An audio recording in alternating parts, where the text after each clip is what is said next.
And hello, meron pala akong gustong i-share sa inyo and nabili ko to sa TikTok. Alam niyo naman kung saan ko nabibili yung mga gusto kong i-try na product. Ayan, sa TikTok lang naman din. And meron kasi ako napansin na meron palang pang lalaking niacinamide soap. Ayan siya. At meron din akong dalawa to. Ayan, dalawa yan. Ayan, dalawa na yan. No? And ngayon, meron akong isang nakita na kasabay itong dalawang to. Ngayon, ito yung isa bago din. Ayan. Chocochic Acid Soap for Men. Ayan. Papakita ko sa inyo. For men. For men. For men. Pang lalaki.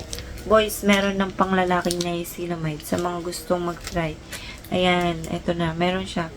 Nabili ko to sa TikTok ng etong apat na to. Tig-dalawa kasi. 120. Ayan. Kasi per piece ko siya nabili. Pero meron kasi siyang parang bundle-bundle na. Pwede mo siya mabili ng 100 plus, 200 plus. Depende kung ilan piraso yung sabon. Ayan. Makikita nyo to sa TikTok. Pwede siya mabili. Sa Lazada, Shopee, hindi ko sure kung meron siya. Hindi ko pa siya na-check kung meron doon. Pero ito yung i-share ko sa inyo.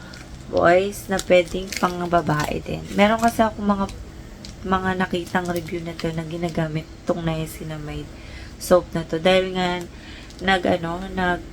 maraming gumagamit na niacinamide. Yung isa kong ni-review na niacinamide, yung kulay puti. Ang dami na paputi nun. Oo. Ang dami na paputi nun. Isa na rin ako. Meron ako nag-review nila. Ayan na. And eto, tatry ko rin tong niacinamide soap na to kung nakakaputi nga ba. Meron kasi ako nakita nito mga boys na natanggal yung mga acne nila. Ngayon, ipapakita ko yung tsura niya. Ito, niacinamide soap. Nakalagay dito Cosme Beauty sa taas, yung logo niya. Ayan, 10 times whitening. Nakalagay dito skin firming moisturizer, pores minimizer, and oil regulator, and collagen booster. And 70 grams lang siya. Makikita nyo dyan ay, mayroon kasi akong ibang packaging nakikita nito. Iba. Pero ito, iba rin. Parang tatlong klase yung nakita kong packaging nito. Basta, ayan. Papakita ko yung loob nito kung ano yung tsura niya. And dito muna tayo sa likod. Nandito yung expiration. And importante tinitingnan nyo kung paano siya gamitin. Ayan. Yung formula niya, dito rin at yung ingredients niya, nandito rin. Ayan. Dahil may nabuksan ako ditong isa. Hindi ko pa siya ginagamit dahil excited kasi akong amuyin to. Ngayon, ito yung laman niya. Ayan. Dapat meron siyang tataka. Kasi marami na nagpe-fake-fake ng mga sabon na gaya-gaya ngayon na mas importanteng may tatak galing sa kanila. Ayan. Ayan. Pwede rin tumapik ng ganito. Depende sa kulay din. Ayan. Yung amoy nito kakaiba. Nagulat kasi ako. Parang amoy malunggay siya. Amoy dahon. Dahil nga siguro charcoal siya. Bakit charcoal ko? Naraman ko ni charcoal. Sa ingredients, nakalagay kasi charcoal. May charcoal siya. Niacinamide. Ayun. May aloe vera din siya. May tea tree oil, vitamin E. Ayan. Nalagay ko yung ingredients niya kung gusto nyo makita. Yung amoy nito, amoy panlalaki siya. Pero yung kakaibang unang napansin ko to nung inamoy ko to ay may malunggay siya, amoy dahon, ganun.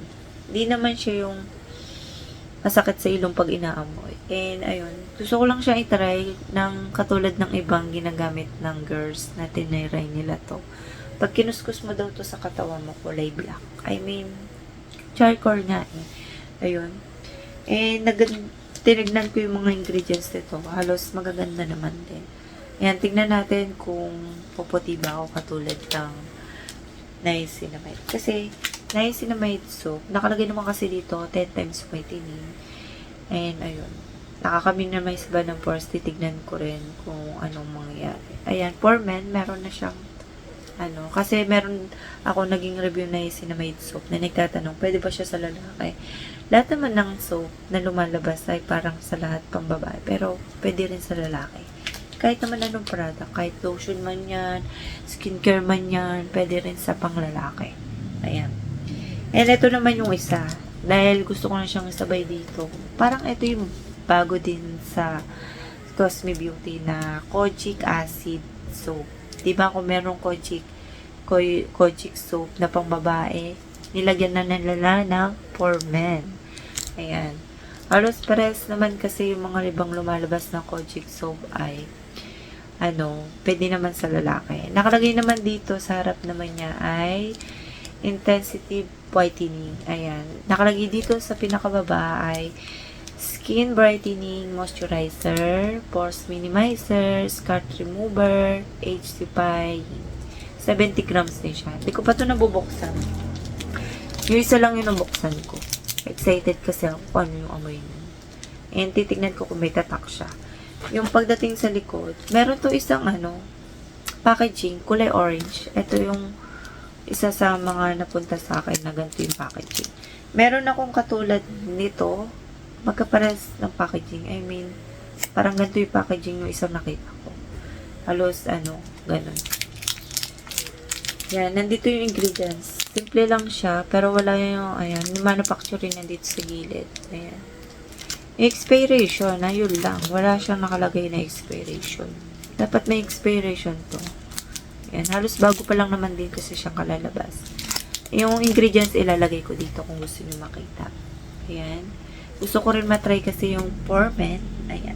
Ngayon lang kasi ako nakakakita ng sabon ng for men. Yan, buksan na natin. Kung ano yung amoy nito. Excited ako sa amoy nito. Tingnan natin kung pares lang ng amoy ng kojic soap sa iba. Ayan. Marami nang lumalabas na mga iba-ibang klaseng soap. Ayan. Ang hirap niyang buksan.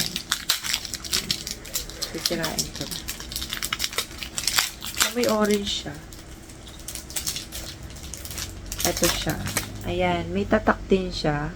Halos pares naman ang tatak. Ayan. Basta may mga tatak. Good.